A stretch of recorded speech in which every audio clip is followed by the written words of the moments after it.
All right, let's get started. Have you ever just completely lost yourself in a daydream, where the real world just kind of fades away? For most of us, that's a nice little mental break. But what happens when that imaginary world starts to feel more real, more important than your actual life?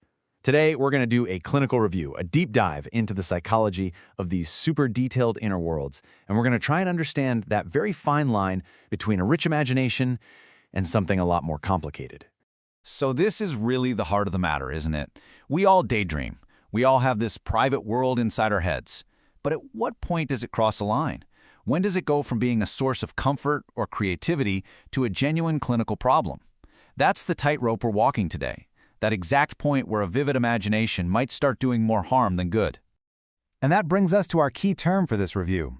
You'll want to remember this one: maladaptive daydreaming. Now, the definition here is very specific, and for good reason. The words you need to lock onto are excessive, replaces, and the big one, interferes. See, the problem isn't the daydreaming itself. The clinical issue is the real-world consequence, when it gets in the way of your life, your work, your relationships.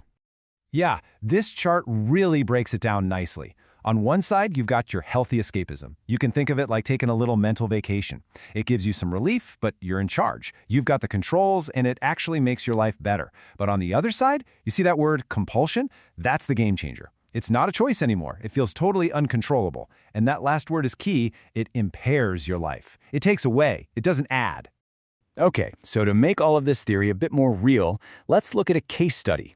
We're going to follow the story of a fictional patient we'll call Alex. Now, Alex isn't one specific person, but his story is a composite, built from the common patterns we see in clinical practice. Following his journey will really help us see how this condition can develop over a person's lifetime.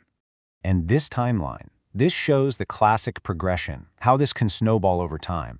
For Alex, it started young, around age 8, just as a simple way to deal with being lonely. But look how it evolves. By his teens, it's not so simple anymore. He's got these complex worlds, recurring characters, a whole cast. Then, at 22, it starts messing with his university studies. And by 28, it's doing real damage to his career, his relationships. You see? What started out as a shield for a lonely kid slowly, over time, became a cage. So what pushes someone like Alex so deep into these worlds? Well, the big ones aren't too surprising. Things like social isolation, a history of trauma, or just being profoundly unhappy with your real life. But what I find really fascinating is that last point, the sensory inputs. For some people, something as simple as listening to music, maybe while pacing back and forth, can act like a key in a lock, opening the door to these incredibly immersive fantasy states. And this is a hugely important clinical point. Maladaptive daydreaming rarely exists on its own, in a vacuum. I mean, just look at these numbers. The comorbidity is incredibly high. Almost half also have anxiety disorders, 30% with major depression, plus significant overlap with OCD and ADHD. This tells us that it's usually part of a much bigger, more complex mental health puzzle.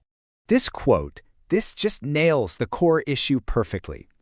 A writer or an artist, they live with their fictional worlds. They can visit, they can build, and then they can leave. But for a patient with this condition, they're not visiting. They are living in it. And that's the whole ballgame. That's the clinical distinction we look for, when that boundary between your real life and your fantasy life just dissolves. So from a therapist's perspective, how do you diagnose this? It's a very careful step-by-step process. First things first, you have to rule out psychosis. That's crucial.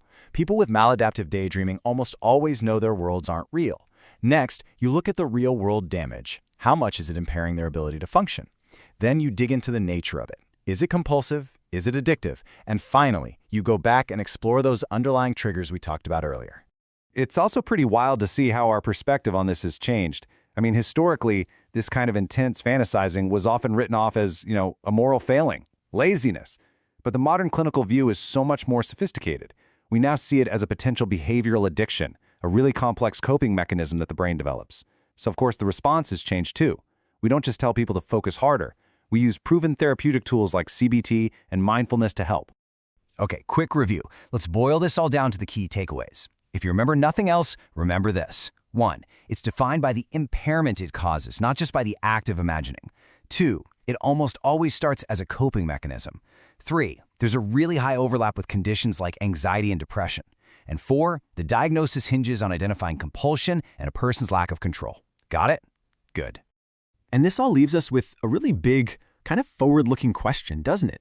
As our world gets more and more virtual with VR, with AI companions, with these incredibly realistic games, is that line between an immersive hobby and a maladaptive fantasy going to get, well, a lot blurrier? Are we maybe creating technologies that cater to this exact kind of dissociation? It's definitely something to keep an eye on. A lot to think about there.